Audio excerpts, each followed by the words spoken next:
Hello and welcome. Welcome to Everything is Energy. Welcome to the Aries new moon, which is also a solar eclipse. This eclipse closes out the first of two eclipse seasons for 2025. Actually, hang on, it doesn't actually close out the eclipse. This eclipse is going to be felt for the next 6 months of time. But it's the last 3D world event of this quote-unquote season. And boy, I'm going to put in the notes for this podcast on the blog an image of the chart for this eclipse. It is outstanding. One of the things I teach my students in astrology courses is not to just look at the planets and the houses and the signs, but look at what the chart is showing you, how it's energetically imprinting. And we have, if you look at this chart, two stelliums of planets all bunched up together in the signs of Pisces, the last sign of the zodiac, and in the sign of Aries, the first sign of the zodiac.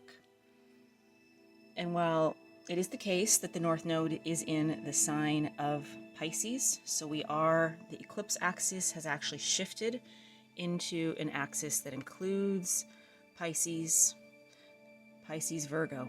But the sun and the moon, if you look at this chart, the sun and the moon are actually in Aries. So this is the ultimate penultimate closing of the Aries Libra eclipse cycle that we already closed out informally a few months ago. And boy, we're being invited to upgrade, reboot, reimagine our I am selves, revision what Aries means. Aries is the sign of the self, and action-oriented and 3D world grounded, but there's so much energy in Pisces that it's definitely looking and feeling a bit nebulous, as well it should be. So let's unpack all these planets. There's 7 planets in a pretty tight conjunction. It includes the North Node in the sign of Pisces and in the sign of Aries. And pretty much all of those, the Sun, the Moon, Mercury, Neptune, Venus, and the North Node, are sextiling Pluto. Sextiling Pluto in Aquarius. This was the first of several big events that we are anticipating collectively moving through in 2025 and 2026 and even into 2027. This is big to have all of these planets sextiling Pluto because it's reactivating, it's highlighting the huge generational shift that we're experiencing as Pluto finally left Capricorn for Aquarius in January 2025. And it's as if Pluto is showing up to sextile all these planets, or they're in communication right now to remind us that our Aries self, our 3D identification ego self, that there's more than this physical world. That not just there's more, there's so much more. The thing that we think is reality is very much like the tip of the iceberg. And these are the times that we're living in. One of the overarching themes is that we are not stuck. We are never stuck. We are always creating. We are such powerful, special beings, us human beings. We're creating tomorrow right now. Today is a product of everything in the past. So now is what we're being invited to embody.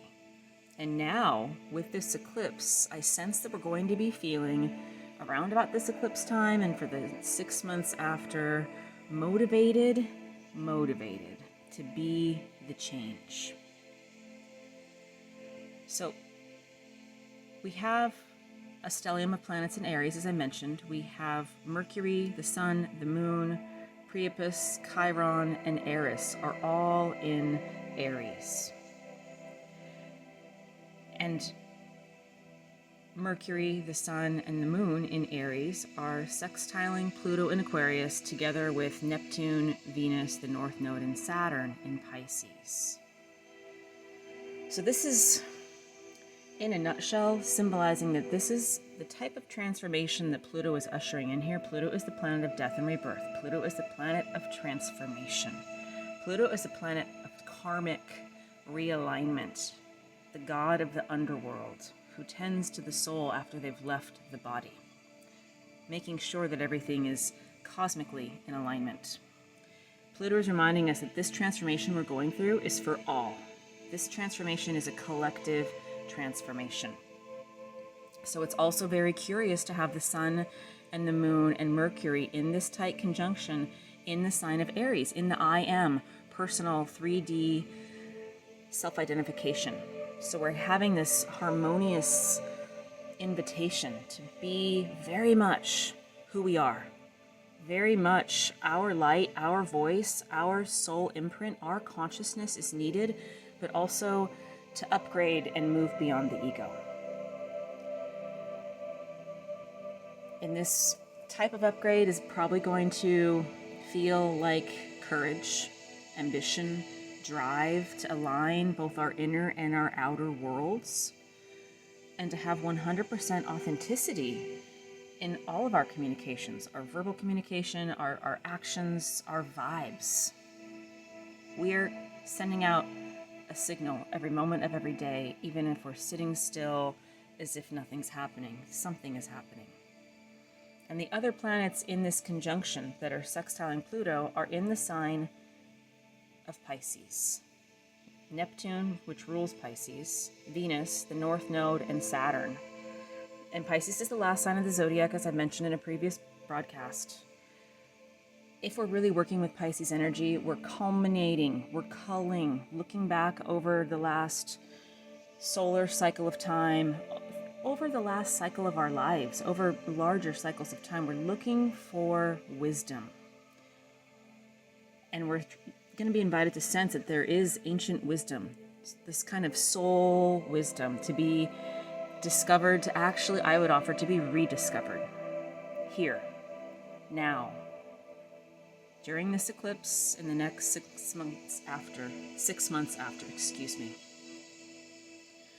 And to have Neptune in its home sign in the super duper anaretic degree. Neptune is at the 29th degree of the last sign of the zodiac. Neptune, the day after this eclipse, is going to shift into the sign of Aries, which is again the beginning of another huge generational cultural shift.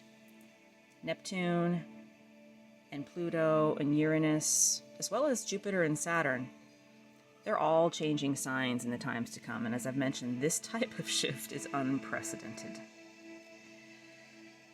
So yes, ancient wisdom, soul's wisdom, but with Neptune where it's at, there's this sense of there's so much beneath the surface. There's so much. Be willing to dive beneath the surface and tap into things that we may not have even conceived of.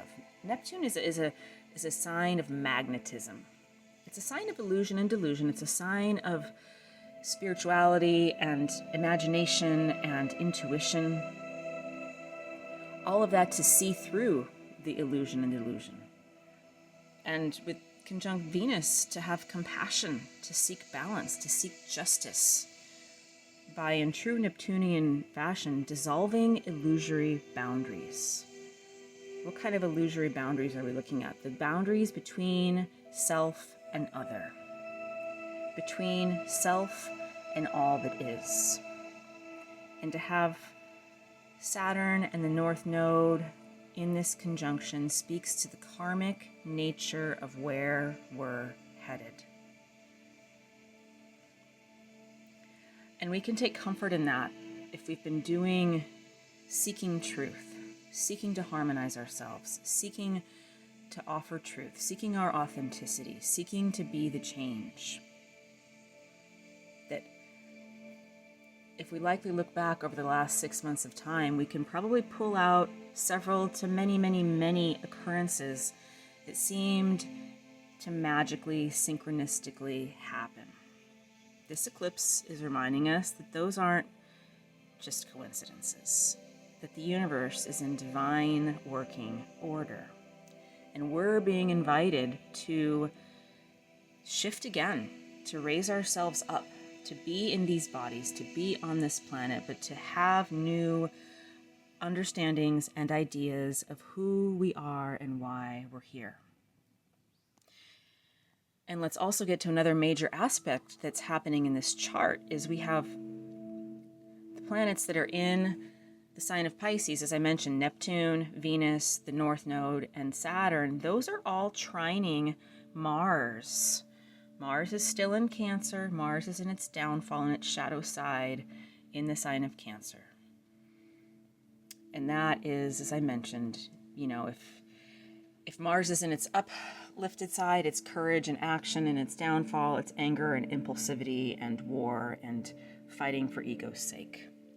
So this trining Neptune and Venus and North Node and Saturn is going to help this sort of shadow energy. It's going to invite this shadow energy to see that there's much more than the ego. And this isn't just anything external to us.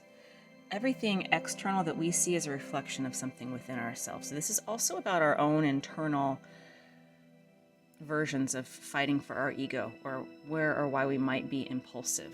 So when we're trining, sextiles and trines, Pluto is sextiling, Mars is trining. These are very simpatico, flowing energies. Trining Neptune at the last degree of the zodiac. Venus is 1 degree behind Neptune. The North Node is 1 degree behind that. All these planets are snuggled up in this space of closure, this space of culmination, this space of wisdom. What's more is Mars is tightly conjunct on either side the fixed stars Castor and Pollux. And Castor and Pollux have, well, let's back up. Let me dive a little bit more deeply into just simply Mars trining. I mentioned Neptune. I want to also touch on, Venus is in that trine. So this is, again, bringing up the principles of harmony and justice and balance. And with Neptune, it's about remembering that there's so much more than what meets the eye. And with Saturn in the mix, with the North Node, this is reminding us or enforcing the idea of karma. Also the idea of there being a collective consciousness that is guiding us. So then, let's now move to Mars being straddled. So Castor and Pollux are also involved in this trine. On either side of Mars, we have the fixed stars, Castor and Pollux. These are the twins in the sign of Gemini. And what plays out in 3D is less important than what's happening in Eclipse right here. And really what we're being invited to remember with Castor and Pollux is that those were the twins, and one twin was killed in battle. The other twin felt so much remorse, he asked Zeus to take his own life so that he could be with his brother. He became immortal. So it's this duality. These stars are the stars of Gemini, the twins, and they are polarity, duality, showing us that we can be of the ego, we can be of the 3D world, or we can be of the spirit, we can be of the energetic world. So I would offer that it's potentially fortunate to have Mars sitting in between these two fixed stars in the sign of Gemini, because right now I think Mars feels a little bit like it's got a wet blanket over it in the sign of Cancer. It doesn't understand what to do with all the intuitive emotional energy. Castor and Pollux are going to offer Mars the opportunity to be able to see both sides of the situation, to be able to see that there's multiple perspectives, to be able to start to understand as all of these three, Castor, Pollux, and Mars, are trining Neptune, Venus, the North Node, and Saturn, to remember the I am for the sake of the collective. Now let's get to the main event, and that is, as I mentioned, there's the stellium of planets there's a stellium of planets in Aries, there's a stellium of planets in Pisces. They're also very tightly conjunct one another, which is what I'm calling a superstellium. I think that's a thing. I've heard it said before, but I'm literally just looking at the chart as I'm talking to you. So 7 of these, there's actually 12 planets, aspects, asteroids that are in this dance, in this chart, but 7 of them are in this tight window. They're in this tight conjunction, fairly tight window, but they're all together for this eclipse because the sun and the moon are conjunct the north node with all these other planets smushed together.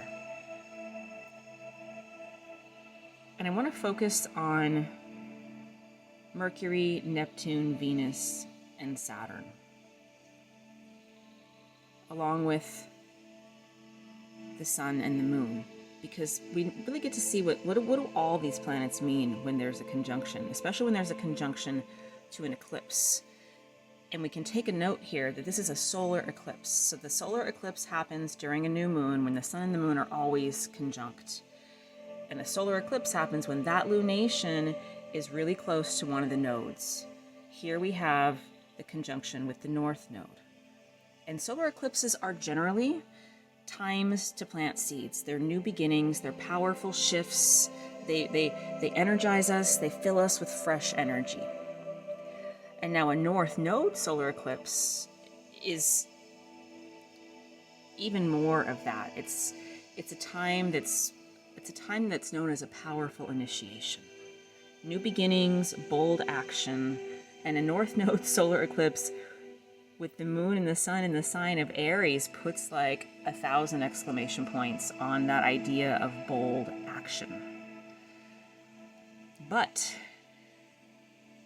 caveat, as I mentioned, the sun and the moon are in Aries. The north node is still at the anaretic degree of Pisces.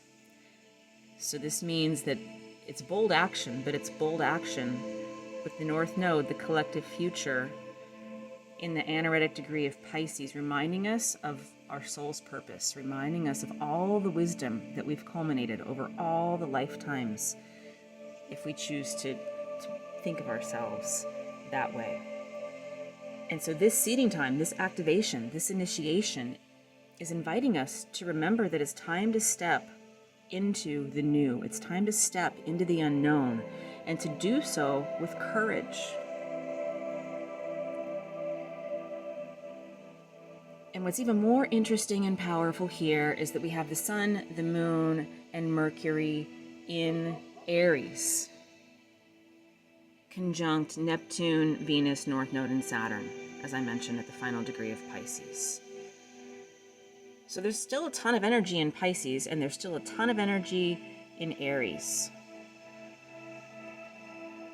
So to meet these two, the task at hand for this eclipse and for the next 6 months is to remember that this is a time of remembering, to remember this is a time of culminating our wisdom. This is a time of intuition. This is a time of looking inward and welcoming our sensitivity.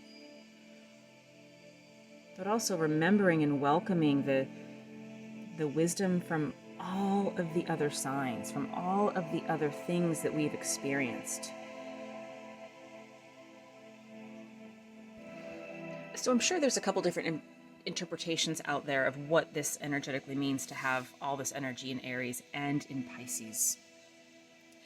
But let's also remember that Pisces is the sign that gives to others for peace. Pisces is a sign of the collective. Pisces is a sign that is aware that there is a vast world beyond itself. So it's so interesting to have all this Piscean anaretic degree energy conjunct the very first degrees of the zodiac in the Aries I am signs. That means that this type of energy, the collective energy, the collective wisdom is informing our sun and moon, our whole selves, or not just our whole selves, but our sun and moon in the sign of Aries. So this energy is assuring us, it's reminding us that everything is connected and that we are not separate. That what we give to others and what we do for others ultimately becomes our own karma. We receive what we give. And I would offer that this is the ultimate message for this eclipse. The adage, as above, so below. as within, so without.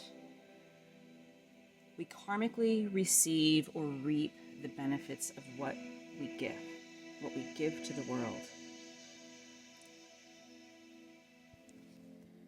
So this is the why of what I shared at the beginning, that it's time for us to lean in. One of the themes of this eclipse is lean in. Lean into what? Lean into to being in this present moment, claiming this now moment, to being who we are meant to be on a soul level, on a soul contract. Why am I on this planet in this lifetime level? The other aspect that I want to mention that is super duper powerful is Uranus. This is the only other, truly, I think, big swath energetic layer to cover for this eclipse. Uranus is active during this eclipse, as are all the outer planets. And it's worth noting that all the outer planets are trining or sextiling each other in this unprecedented, unknown way. And so Uranus, we have trining Pluto, and then sextiling Neptune, Venus, the North Node, Mercury, the Sun, and the Moon. So essentially, Uranus and Taurus is aspecting, is transiting, is lighting up all the aspects of this eclipse as well. Uranus reminding us that we are the innovation. We are the high technology we seek. Again, the theme that our consciousness is so powerful. And I hope that you can feel the vibe here, the hum, the pulsation of energy, the pulsation of life within you, potentially this fire igniting to guide you and to lead you. That Aries fire is you.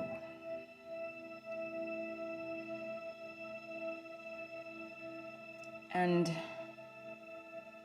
before we get to the meditation, I'll do the meditation next. I want to invite you or let you know that I'll be hosting a free gathering on Zoom and on Squarespace for the solar eclipse. If you're not on my email list, or if you're not subscribed to my not Squarespace, Substack, I'll put some links for you to find those. I also offer weekly Sunday meditations and Astro Tarot gatherings, so join my email list or subscribe to my Substack. All that's free, by the way. And if you have any interest in learning astrology, I'm going to be rolling out a course at the end of April, so you can get all that info on my email list. Let's go ahead and get ready for a meditation by finding somewhere where you can sit or lie comfortably, where you won't be disturbed for the next little bit of time. And I'm going to invite you to close your eyes, to turn your awareness inward, and to bring your awareness to your breath. To breathe in through your nose, lengthen that breath, slow it down, deepen it, and as you exhale, release the breath through your mouth. Let the inhale be coming into this now moment, welcoming the now moment by breathing in fresh air. And let the exhale be the release. Anything that's ready to go that no longer serves can be released with your breath. And just take a few more breaths like that, welcoming in the energy of the eclipse, the energy of this moment. And exhaling anything that's stuck, anything that's fearful, anything that's heavy is released with the out breath.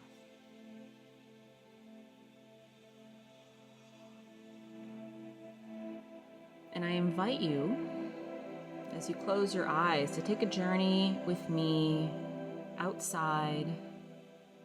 It's late winter, early spring here in the northern hemisphere. So let's go to the desert. Let's go to the desert in the middle of the day in March. And imagine that you're seated on this dusty, sandy, solid ground.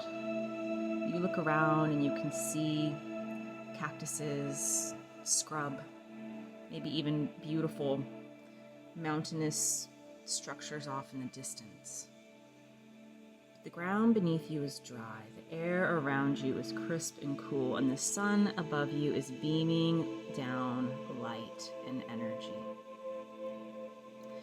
And as you're seated on the earth, lift your heart and lift your face and close your eyes as you lift your third eye to meet the sun, to meet its energy, to meet its vitality.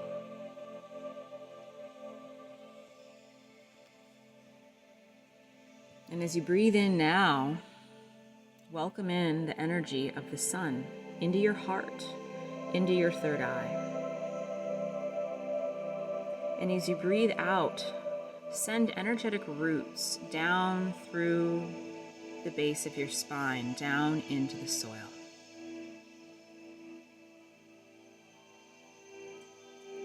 Inhaling, maybe sitting up a little bit taller with a straight spine, still lifting your heart and lifting your third eye and receiving the energy of the sun. Exhaling, send your roots down into earth.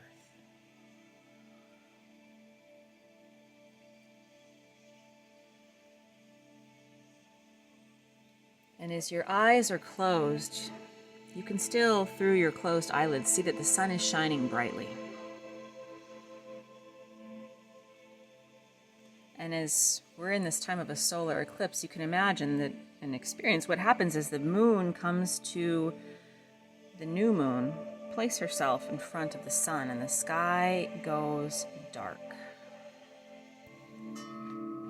And you're still breathing, inhaling, taking in the energy, the light, the dim light as the sun goes dark of this eclipse. Breathe it in, take it into your heart, take it into your third eye, and exhale.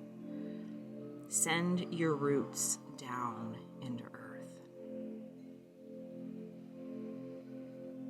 And as you sense the sky has gone dark, you open your eyes, and on either side of the darkened sun are clouds that look like angel wings. And you get the sense that this is a form of a communication from your spirit guides, from your guardian angels, reminding you how sacred your consciousness, your soul is, how powerful you are, reminding you that you're here for a reason, even if it's not yet clear precisely what that is.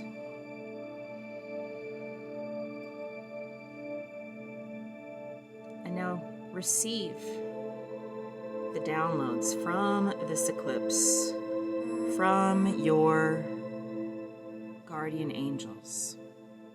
Beyond words, just imagine that the light, the energy that's coming through right now, is you're deeply rooted into Gaia.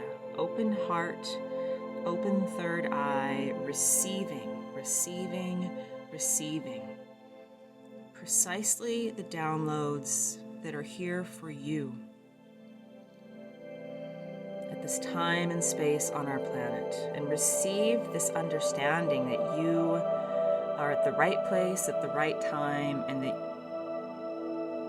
you are powerful.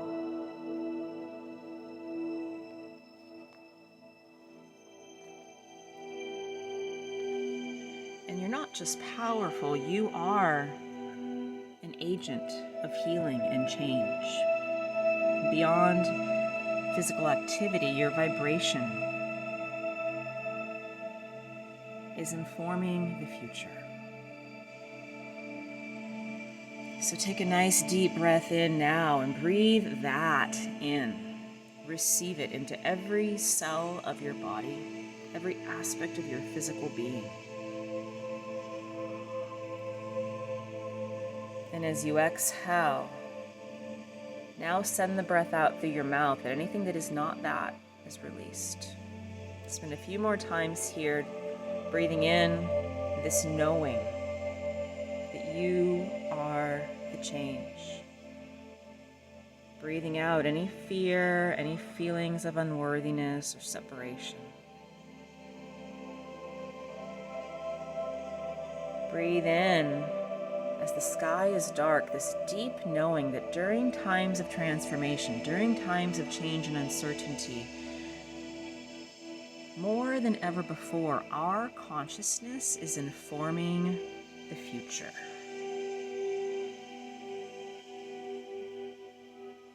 And allow the light that's coming from the eclipse to infuse you with the wisdom of the past and the courage to create a bright future.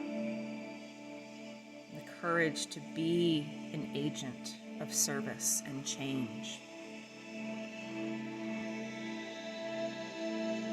And now slowly, Luna begins to continue her journey across the sky, and the light of the sun is coming back. And you instinctively keep your heart and your third eye lifted, but you close your eyes to welcome the light of the sun again. But to welcome the light of the sun deeply rooted, deeply present on this earth, but reborn, rebooted, infused with the wisdom and the energy of the eclipse.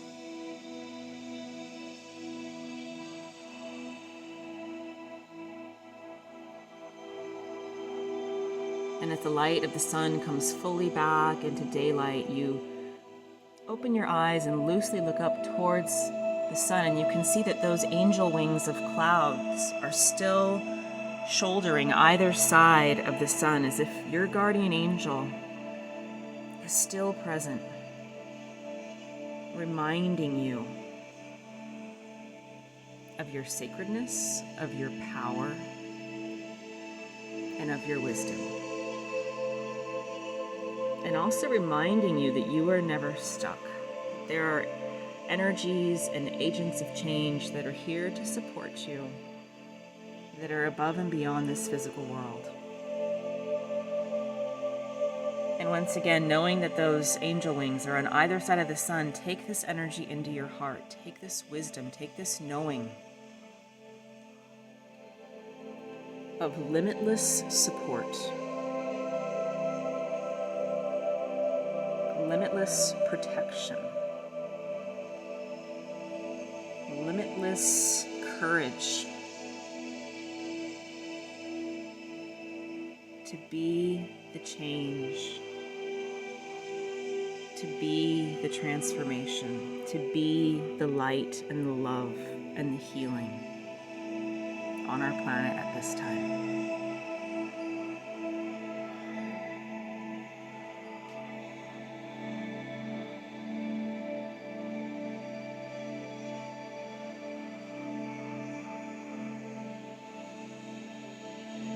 Wonderful.